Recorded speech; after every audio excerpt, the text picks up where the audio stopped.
Hey guys, so in this video I want to check out the default Samsung keyboard on the Galaxy S8 a little bit quick, and also the emojis that Samsung has on this phone here. So I'm just going to open up an app here so we can check it out. Color Notes, nice app I think for quickly testing out and writing stuff. So basically what you can see here, if I zoom in maybe a little bit, is that it has a very nicely designed keyboard with a little bit of a thicker more bold text, which makes it very easy to see them. I like how there's a distance between most of the buttons. You do get suggestions also on 3 different words.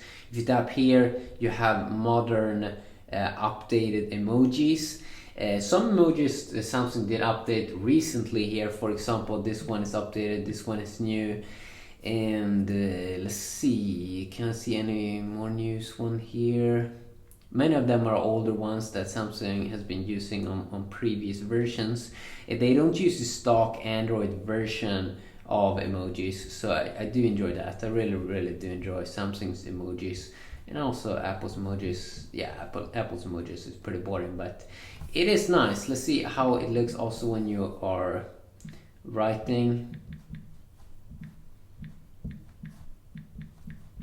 It has all of those useful buttons here. The special keys is very nicely organized here also. Of course, if you don't like the default keyboard, you do have options to select different languages, or just go into the Play Store. This was for another video I did. So you can search here for, if I search for keyboard here, I can just replace the default keyboard. Oops.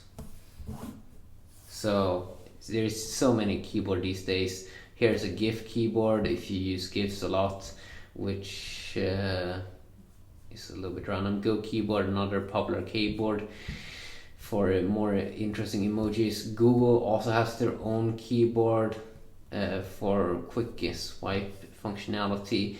Swift key, of course, which is one of the more popular keyboards.